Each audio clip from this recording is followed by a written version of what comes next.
Shalom, my friends. This is Max Joseph, and I'm here because I am so excited to introduce my next guest for the interviews. She is an Emmy Award winner, a Chicago native. Her shoe collection is the stuff of icons and legends. She's a big foodie, I've heard, and she makes history and inspires people every single day, and she is one of my favorite people on the planet. My friends, this is Lena Waithe. What's up, everybody? I'm so happy to be here. Thank you for having me. Say that again? You've come a long way, you and I. I know, Jesus. It's been almost a year since I did that video. Yes, which made me so happy. I was like, I have to show this guy. This guy's amazing. You're amazing. I like that. I like that you have the Chicago already repped. Somebody sent me this. Who did? Somebody sent me this. And I'm feel bad I'm forgetting. But it's okay. They'll see it, they'll tag it, and we'll share it. That's mine. Yeah, I try to do it. People send me stuff. I usually wear it. I wear it and try to give people some shine, and hopefully they can run with it. Off topic, I love that one of my favorite things is that you use your platform not to just you don't really use it for yourself. You like to promote other people. Like one of my brother's best friends is Daniel J. Watts, and I saw that you were promoting him, and I was like, that's all. You don't always use your platform to say, I'm doing this, this, and this. You're always promoting other things, and I think that's just really awesome.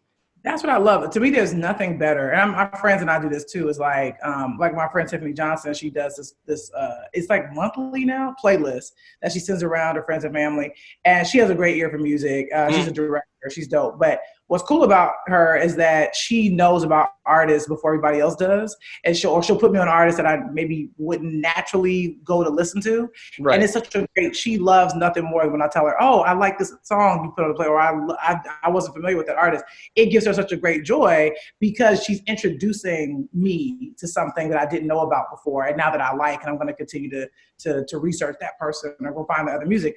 I feel the same way. If I could put somebody on a DJ I love, on a movie that they probably would have never thought about watching, or a brand that they should be supporting, it's really cool. And I think to me what's so invigorating is that what's happening now in this time, everybody is trying to use their platforms to amplify Black businesses, queer voices. And we looked around at Hillman Grad and kind of realized, well, we do this all the time. This is sort of our mission statement. So it's good to know that we can just sort of keep doing more of the same of what we're doing, which is amplifying other people's platforms and voices that are significant and people should be aware of. Totally. And I love that Hillman, one of the best things about Hillman Grad is that exactly what you said, it's been already doing what needs to be done. You've been promoting Black voices, queer voices, and now the people are this is something that should have been done probably for a very long time now. And you're yeah, no, I know. And you're always just constantly promoting the goodness and the heart and the love. And I love that about you. And I love Hillman Grad. And I think what you're doing there is really, really dope. Thank you. And I will say, I hope there's this thing happening right now called Share the Mic, where very big, I think I think Kourtney Kardashian is doing it with Bose, who is an amazing woman. She works over at Endeavor, but she basically is going to give Bose her platform for, I don't know how long or what the process is, but it's 50 Black women or 50 women of color are going to be sharing. They're going to be getting to use the platforms of some of these other mostly white women because they have these followings, and I feel like that should happen all the time. Justin Bieber, should feature a Black artist on his page once a week because he's got all these followers and all this abundance. Share it. And I think that's really how you break down this sort of gap between Black and white, is that white needs to start sharing their platforms, making sure they have people in their vicinity that are Black as well as people of color, and make sure they're being educated and make sure that it's part of their everyday being and not just right now. I have nothing to add. I'm with you 100%. Yes, and yes. All right. So we're going to do this getting to know you / just Lena Waithe's favorite things. Are you ready? Mm-hmm. All right. Let's do it. Favorite movie of all time? Go. First of all, that's so. I know. Difficult. I always get this. Go. All time, Do the Right Thing. It's untouchable. That's untouchable. I Do the right literally thing watched it last night. any day of the week, any day, Yes. any moment. I watched it every single day for an entire summer, and like ate pizza and watched it in Chicago like during the summer. I just was like obsessed with it. So that's the top. That's the top one. Yeah. Are you pumped for Five Bloods? I'm gonna check it out. I mean, look, Spike. I think a lot of people are watching some of his old stuff Mm-hmm. because it's interesting. He's been bold before. Like it's like so interesting. If you look at his work, he's been doing this, and I think that's what I hope a lot of people are seeing is that there are certain artists or certain people that this is not new to them. Like this revolution has been here, and they just been about themselves, and so you can't deny like his early stuff. So it's hard for me sometimes to he'll come up with new stuff, but it's almost like I just am so fixated on the stuff that he's done. I'm almost like he could kick his feet up if he wanted to. But I get it. He keeps making movies. But I haven't seen it yet, but I'll definitely check it out.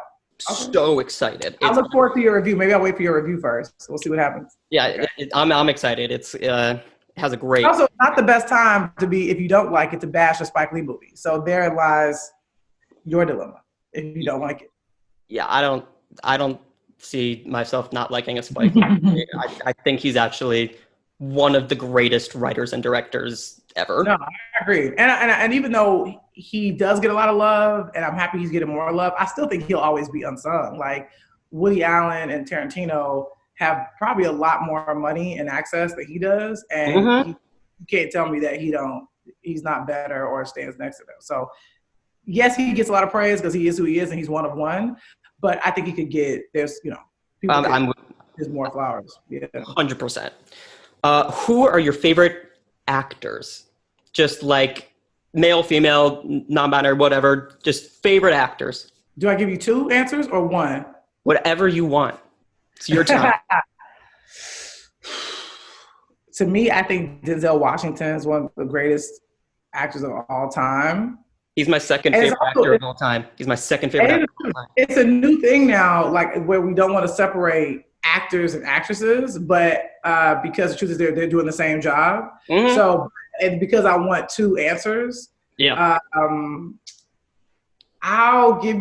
gonna say Angela Bassett for personal reasons too. I mean, I've loved her before I got to work with her, but after working with her, I got to see her genius up close, and she really is one of a kind. And how hilarious we were talking about Spike Lee, and obviously they're together in Malcolm X, and amazing. They're amazing. Oh, yes. Lawrence Fishburne is up there for me too. Heck yeah. Lawrence Fishburne is like he's lived through generations, man. Yes, he has. He's dope. So I gave you three, and then if I would give you two guys, I'll give you Viola. Viola's amazing. She's my favorite female actor. Halle Berry too. Don't sleep on Halle. I think people sometimes sleep on Halle's legacy and just sort of get caught up and, oh yeah, she's beautiful. It's first black woman to win an Oscar, but only black woman to win Best Lead. I was gonna say. But she's a really great actress. I think people forget that sometimes because they get so lost in like her X-Men kind of stuff. Yeah, and how beautiful she is. But if you really go look at some of her work, I mean, it's solid, it's varied, it's human, it's there. So I'll put her up there with them. I agree. And she won an Oscar the same night Denzel won one. She's up there. Yes, she did. You can't take away, her stats. She's amazing. I mean, you just listed two of my all-timers. Denzel is my number 2 male actor behind Robin Williams. Robin Williams is my number 1. Robin Williams. That's real. Talk about just from the heart and gut. Everything he does is just, I grew up on Robin Williams, I just recently watched a documentary about him, In the Mind of Williams, I think it was called. It was great. Fantastic. Phenomenal. Yeah, he's phenomenal in Good Will Hunting and Dead Poets Society. He's great. I mean, it's ridiculous. Yeah, you're right. And his acting, obviously people know him for his comedy, but he's such a phenomenal dramatic actor. That's what I'm saying. Like, yes, he's like Mrs. Doubtfire, but like in the moments of Mrs. Doubtfire that are like heartfelt. I mean, he tears you apart. And it's like this like popcorn family movie, but it's like dealing with something like so deep and phenomenal. Him and Sally Field are great together. It's magic. His resume is something to be like marveled at. That resume is nuts. Yeah, It's and he also gave arguably the greatest voiceover performance for Aladdin. I mean, not. I don't know what other. It's a masterclass yeah, in acting, not just voice acting, but just in acting in general. I mean, he's literally a million different characters in one. It's phenomenal. yeah. No, I'm with you. Those are great. I'm mad at myself for not thinking about Robert Williams. Now I'm hearing it, and I'm like, yeah, Robert Williams is amazing. He's the best. He is. I adore that man. I miss him so. Yeah, R.I.P. R.I.P. for sure. Yeah. You've worked with a lot of directors. Who are your favorite directors? Not necessarily who you've worked with, but like just like, oh yeah, Spike. I don't know, Melina Matsoukas. She's pretty okay. Okay, she's good. Here's the truth. They're all my favorite because they're all so different, and I've been directed by phenomenal directors. I'm gonna list a few. It's funny, Tiffany hasn't directed me yet. Dime Davis has directed me. We do these after shows for Boomerang. And that was a wonderful experience because she let me do my thing. Justin Simeon has directed me, which is a phenomenal experience because he's my best friend and he knows me very well. But he also kind of gives me space and freedom to do what I do, but also is very particular about what he wants. Melina is phenomenal. I love working with her. The thing with Melina, I don't even feel like I'm being directed. She isn't someone that micromanages performances. She's a person that tells you like what the feeling is or what she's trying to get or what you need to convey. And that is really amazing. So it's weird. I almost sometimes forget that I've been directed by Melina because she directs with such a light hand. I think a part of that is because she trusts and she trusts you to do what you're going to do. And then obviously being directed by Steven Spielberg was such a wonderful gift. And he is the opposite. He really directs. I mean, he tells you exactly what he wants from you. But I also appreciate that. I love that. That's great. Please tell me what you want. But I had a wonderful time. I wasn't weirded out by that. I didn't have an issue with it. I loved being a part of this bigger picture, and it was really exciting. So all those directors are very different, but I can't pick a favorite because I genuinely enjoyed every experience. I love that. Your favorite quote from a movie? Jesus. I know. I'm asking the bad questions. Let's go. There are so many. Wow. How many of them are appropriate? Because you got to understand, I grew up on Singleton movies more than Spike Lee, just because of my age. I was born in '84. So a lot of Spike stuff was coming out when I was super young. And look, and the Singleton stuff was like a couple steps after, but I was more aware. I was paying closer attention. So one of my favorite movies is Boys in the Hood. I love Menace to Society. I also love New Jack City. That's what was happening at the time. But then also Love and Basketball was out. Five Heartbeats is great. So it was a mix. It wasn't all one thing, but definitely the dudes in the hood figuring it out was definitely the genre that was happening when I was coming up. But I appreciated that because it was real. So some of my quotes are from those films, which are kind of tough, but shit. I'm trying to think because this always throws everyone off. They're like, yeah, because you don't want to get it wrong. And also, like, you can't think of a single movie, really. You're like, well, I know. I'm gonna give you one that always comes to me. This is from The Bodyguard because I'm a Whitney girl. So she delivers such a natural reading of this line, which I think why I like it so much. So it's the morning after she almost sleeps with the dude that's trying to kill her. And it's a very forgettable thing. People are going to go back and go like, what the fuck is she talking about? But she's sitting at a table. She's hungover. She's in her pajamas. She goes to sit at a table, which is across from Farmer, played by Kevin Costner. And he's laughing because he knows, he's like, oh, rough night. And he's laughing. And she goes, don't laugh at me. Don't you dare judge me. And he's like, come on, I didn't tell you to fuck everybody in the hotel. And she says, fuck this. I don't need this shit from you. And gets up and walks away. And I just love the reading of that line. It's so real. And she says like under pressure that she's getting up and people sleep. Sometimes they're like, oh, I get it. People are like, Whitney was a better singer than she was an actress. Fair enough. But she has some really good moments in movies. And that one, go back and watch that. It's a throwaway scene. It could have wound up on the cutting room floor, and it didn't. And it's a great moment. And she's like, I don't need this shit from you. It's one of my greatest. I love those quotes where you're like, you're probably the only one who really notices them. But then you're like, no, watch it. It's so good. Oh, good. Those are It's the best. good. Those are It's the best kind great. of It's a quotes. great character moment. And I think because from a writer perspective, I will live to write that line. And I Right. don't even know if that was a written line. I'm sure, and the director is still around, I believe, I hope.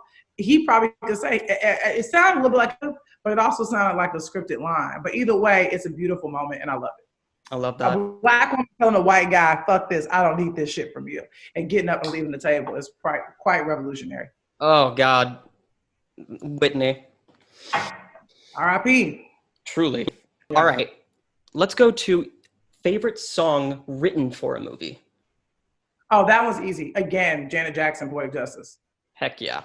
Great. Bam. That was nominated for an Academy Award. Obviously lost, but Poetic Justice, Janet Jackson, again. Damn Skippy. Movie you're embarrassed you love.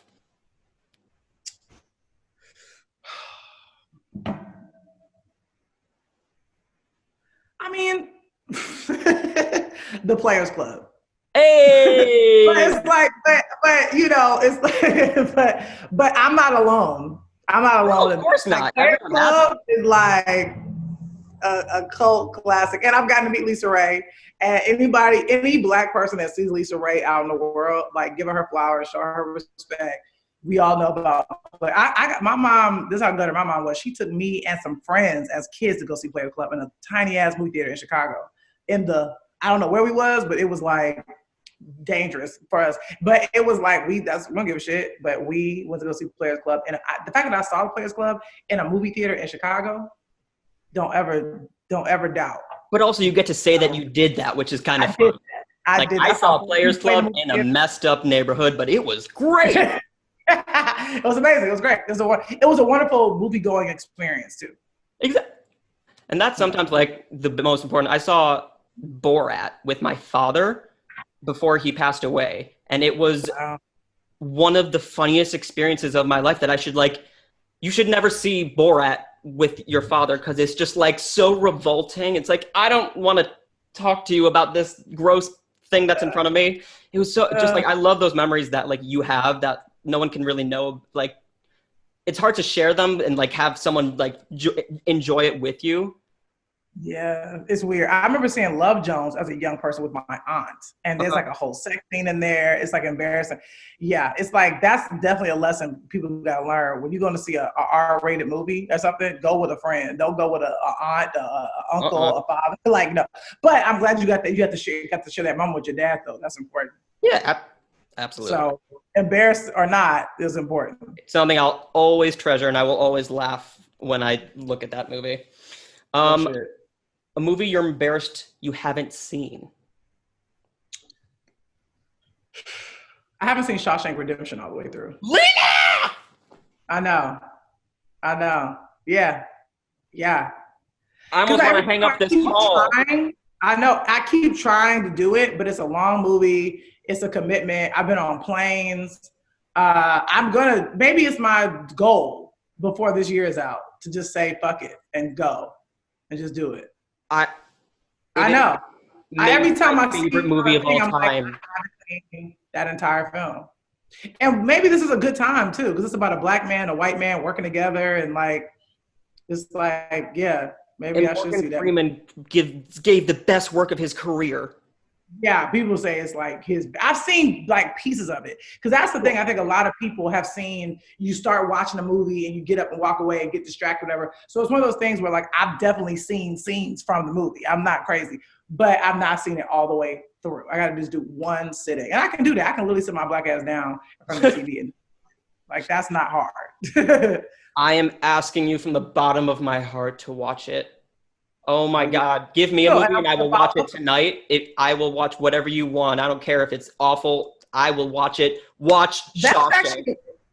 That's actually a good thing. Like if I give you a movie that you haven't seen, like have you seen, because I'm a Chicago girl, one of my all-time, well, I give you two. I have two documentaries. Give me 100 and I'll watch them. You have to watch Shawshank Redemption. I have two documentaries that make up who I am. Hoop Dreams. What was that? Have you seen Hoop Dreams, the documentary? No. You ever seen Hoop Dreams? That's crazy. Hoop Dreams is a phenomenal documentary. It's like a part of the Criterion Collection. Okay. I even think it's Library of Congress. Like it's I like can see it. Okay. it's the most. Oh yeah, it is the most phenomenal documentary about what it means to be Black, what it means to have dreams, what it means to be in Chicago, what it means. It does focus on two young Black boys, and you literally. I mean, it's a journey. They document them up until they're like in college, but they start when they're like in like fifth grade. And it follows two young boys who their dream is to eventually go into the NBA. It's phenomenal. And another one is Paris is Burning, which I'm assuming you may have seen. I've seen that. Paris is Burning is a phenomenal documentary. Worth a rewatch.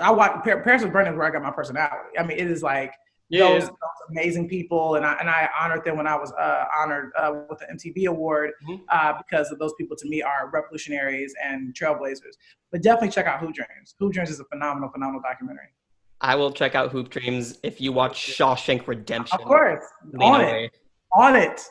Oh, God. I actually almost hung up this call. At least it's not like some like it took me till like I've seen Gone with the Wind. You know what I mean? Like the certain ones. You could have said Citizen Kane. You could have said Casablanca, but you said the one that I'm like, I know. Shawshank is one of those more modern classics that, you know. Oh, yes. Right. Oh, I can't wait to hear what you, I want to know what you think. No, I'm going to find you. I'm going to hit you. Please. I'm on it. Maybe the most important question, candy or popcorn at the movie theater?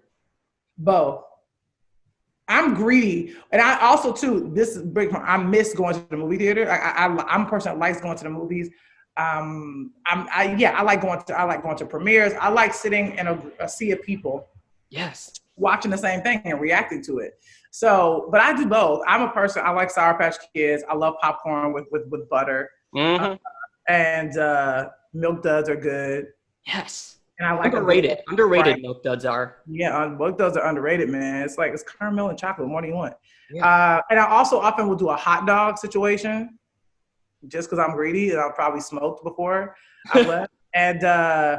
And that's the thing. It's like chances are, if you're going to see a movie, like you may smoke beforehand. So that's the thing. So you get there, you're a little hot. You're feeling good. I'm ordering I'm getting the popcorn, candy, maybe an icy, depending on the movie theater. Heck yeah. A hot dog, maybe nachos if I'm so in the mood. And I'm doing like a Dr. Pepper or a cherry Coke or something. I love it. I'm committing to this day, to this afternoon. I sometimes indulge in a full pizza also. Sometimes I go there. Oh, I'm a pizza guy, and I'm going to ask you. That's a good one. I'm going to ask you. I always do the hot dog situation. I don't know. A lot of them aren't kosher, and I can't have them. Oh, got it. I know, it sucks. You got to go to a special movie theater for that. I got to go to the all-Jewish movie theater. It's going to be great. Yeah. So I'm a big crier. I'm a big crier when it comes to movies. Okay. You should have seen me after Queen and Slim. Oh, man. Probably was fucked up. What movie made you cry the hardest? It's interesting. You know what a movie... and I know this movie kind of got some flack and shit because it's a white person directed it and wrote it. But Beasts of the Southern Wild... Great call. And I remember I was at the LA Film Festival and I was sitting next to Justin Simeon and I'm like bawling to the point where I'm not a big crier just in my life. Yeah. My friends see me cry, they're like, oh shit, this is something. So I'm sitting next to Justin Simeon. If he was watching this, he probably start laughing because he probably remembers. He literally was like, are you okay? He's like, what is going on? But I think it's just because it was like, I think different movies hit people differently for different reasons. And for me, it was just like father stuff. It's like my father wasn't really a big part of my life. He died when I was 14. It just was like triggering in so many ways. And so thank God I was with Justin and not some like stranger person. Because they'd have been like, what? But Justin was there. He's like, are you okay? He's like rubbing my back. Are you okay? I had such a similar... I've never had that visceral of a reaction. I remember talking to Black people where they're like, yo, Lena, the movie's not okay. This is not cool. And I was like, I understand those politics, but I'll tell you what, it got me at the end, bro. When her dad died, I was like done. And Kwame Minjeane is so good, and I just was out of it. Imagine me watching Onward. Oh, Onward! You really probably was fucked up on Onward. Lena. That I'm honored to be a part of that, by the way. But like Yeah. I saw it at the Disney like lot. I went to go watch it with their employees, and it was very emotional. Yeah, I went with a friend. It was like, Oh yeah, wow. no, that like the movie that I sobbed the most at. Have you seen Where the Wild Things Are? Yes. Spike Jones. Yeah, at the very end of Yes. the it's like no one notices it. At the very end of the movie, you see the mom just looking at her son eating, and she just is like, just grinning at him, just like, just so proud of like looking at her son. And my dad used to do that every single morning when I would eat breakfast. I saw that it was literally 5 seconds long. I had to leave the room, and I literally was hyperventilating, crying for a good 30 minutes. No one else should probably cry at that, but like it was like triggering, just like what you said, like little things. It's like, whoa, Wow. it's like that kind of stuff. No, Spike Jones stuff. I mean, that motherfucker, who I love, by the way, I give him a shout out. He donated to Hillman Helps, which is money that goes directly to Black protesters out on the front lines. And Spike Jones has just always been just a really great ally and helped me and Melina. He reached out and gave us advice. We're trying to figure out where we want the movie to go. And yeah, I've just always been a fan of his work. Obviously, I love her. I really like Where the Wild Things Are. He's just really he's great. He will come visit the set of Master of None during season 1 because he's friendly with Aziz. And obviously, he did Aziz's latest comedy special. He's just a really special dude. Really, and so I think when people leave their heart on the celluloid, somebody else is going to see their heart in it because all of our hearts look the same. So that's why when people make movies that their hearts aren't in, there's a reason why you don't feel it. Yep. Their head is in it, or they're trying to like get something accomplished. It's like, just put your heart in it. And that's what my thing is like, whether people hated or loved the Queen of Slim is like, it touched you in some way. Because that's why for me, it was so hilarious that people will write these things about why they hated it and why it was bad. I was like, tell me the last time a movie that you didn't like, you wrote about. Right. It's like the fact that they clearly did something. It means that it's art doing its job. Art is not supposed to make you feel comfortable. It should make you feel angry. It should make you feel seen. It should make you, it should challenge the way you look at the world. Absolutely. The next couple of questions kind of are, you kind of answered them. I think I can answer them for you. But what movie have you seen the most times? It sounds like it was Do the Right Thing. But but Bad Boys is up there, the original. Bad Boys is ridiculous the amount of times I've seen it. Ridiculous. I love that. I can go all day long. Just like on repeat, just going. Constantly. Like, I mean, that movie is a masterclass. And like comedy, chemistry, phenomenal. Yeah. Phenomenal movie. You also kind of answered this one. Name a movie that people need to see right now. Oh, that can be, I would say to revisit School Days, which I just recently did and saw a lot of stuff there. Hey, I'll also revisit Amistad. And revisit what's some you know what? Just a movie that always brings me joy is Friday. Yeah. Weird for people, but I'm like, you really want to see like Black people as ourselves? Go watch Friday. Like that. Yeah. I think the reason why that movie stands up is because it's a very simple movie. It's obviously it's pretty straightforward. It happens over the course of one day and on one block. And I love the humanity in it. Yes, it's funny and silly. It's about smoking weed, but there's a lot of humanity in those characters. And yeah, so it's like, to me, Ice Cube will always be a national treasure because he co-wrote Friday. It's like Friday is so us. And that's why we relate to it so much. That's beautiful. So last few questions. I'm from Cleveland. I bleed Cleveland.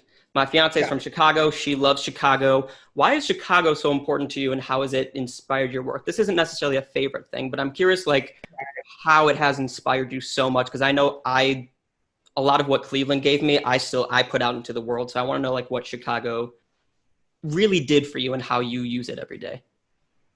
I mean, I think Chicago is just in my DNA. I think when you're from there, it follows you wherever you go. And the fact that I wrote a show called The Shy, I mean, it's so reminiscent of a Chicagoan thing to do. Like that's, Right. you want to make sure people don't misunderstand your city. And I think it's a very misunderstood city, to be honest with you, because of the stories that come out of it. I know it's the politics that aren't pretty there. And yeah, I think we've just sort of been, people have told our story for us. And I think what I really wanted to do with the Shy was to humanize us, is to show the joy, the journeys of these people, and that they're just trying to do right by their families, by themselves, by their city.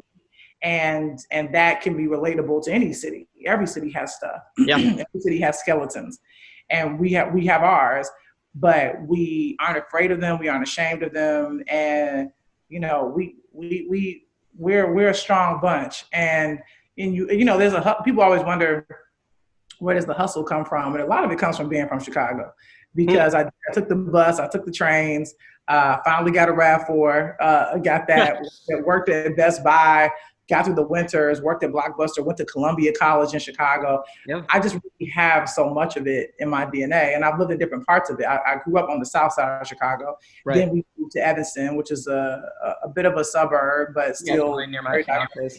And then we moved back to downtown Chicago because of my mom's job, and also it was much easier for me to because my school is Columbia College, and we're literally, our campus is the Loop, which is basically like a nickname for downtown Chicago.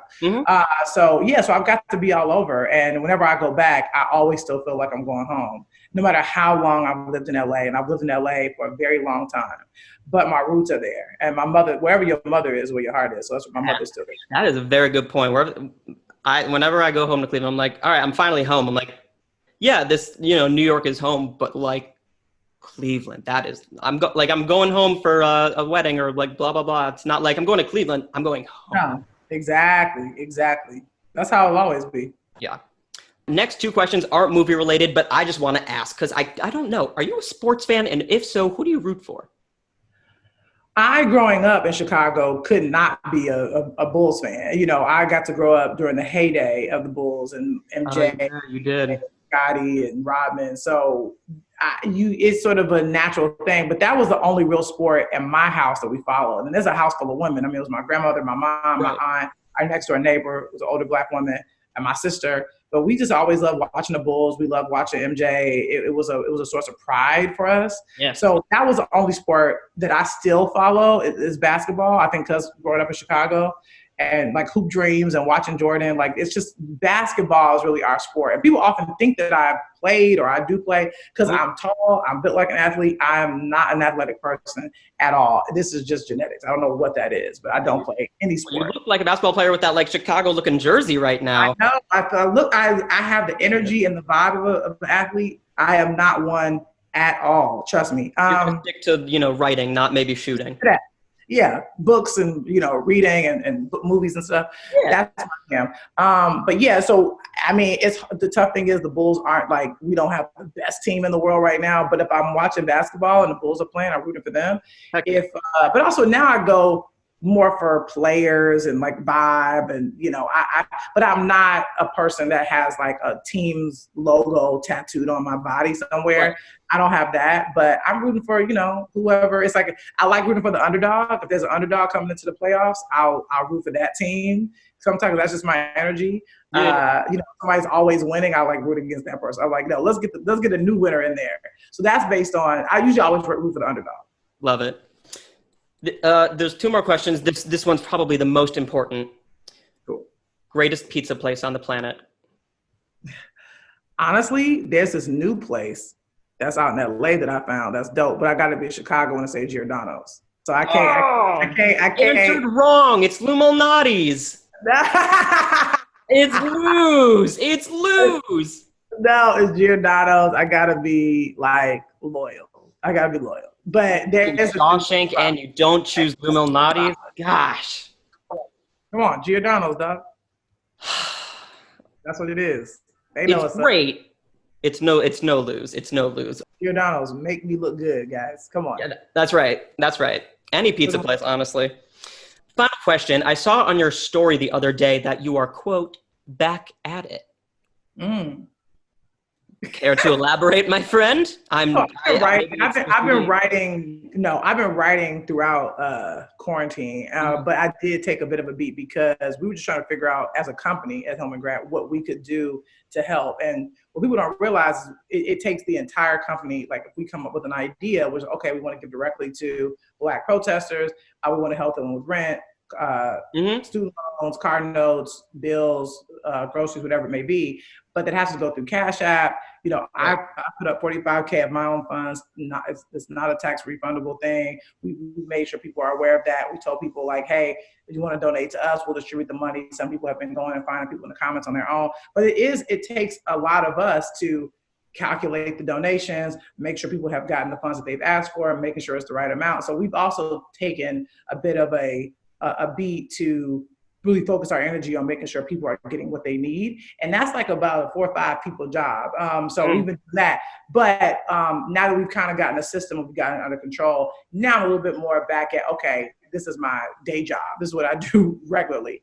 And so I've been Mhm. sort of doing some writing, but I've been writing throughout. And I'm really grateful I was able to finish a feature, and I'm going to start writing a new pilot. And so that's the Wow. thing. Is like, and people got to remember, if you're an artist, that's also a form of protest. Like, you writing stories and you being defiant and doing something you wouldn't ordinarily do in your creative space or in your lane is also a part of the revolution. So I was happy to be doing both at the same time.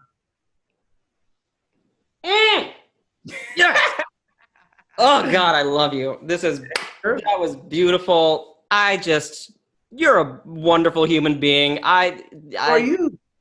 shut up. No. This is what MLK dreamed about. This moment right here that he was talking about. Like, that's what people got to remember. It's like us all coming together. The only way we can revolutionize this nation is by doing it as a group, one big group, and making sure we look at that that contract that we have and honoring it. But this, to me, is the stuff that MLK's dreams are made of. This is a beautiful portrait of Coretta Scott King, amazing artist. His handle is change_makers. He's really dope. This Mm. is a Tao Kehinde Wiley photo. It's not a real Kehinde Wiley, but it's his art on the towel that I got framed. Love it. So I'm just trying to surround myself, man, with by Black artists Mm. and remind myself that the revolution has always been televised. I just think people are now watching the same channel. Beautifully said. You're amazing. I You're thank you so amazing. much for being on this. Thanks for having me. Of course, I'm happy to do this, bro. Yeah, Surely. we'll do it again sometime. Maybe it'll be for the next feature, whatever. For sure. Are you a singer? We could do a song, and we could I'm play not. basketball at the Like same time. I'm a horrible singer. What are you trying to sing? I don't know. Let's sing a song. Ready, go. What's your favorite What? song? What's a good song? There's a good. Hold on. Oh, this is from the Jungle Fever soundtrack. Son, I love you. You're No. amazing. Thank you so much for doing this. I would only do that for you. That's your energy. That's your spirit, man. You need to be on TV. I'm saying it right now, proclaiming it. Your pure heart and just love for what we do and movies and this business.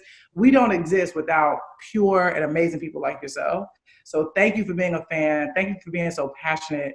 Thank you for doing what you do. We need more of that. And I'm down to help you however I can. If you're like, yo, let's do this, like, what can we do? But I really want to amplify your voice, because we need more folks like you out here. Just being kind and loving and wanting people to appreciate this thing called cinema.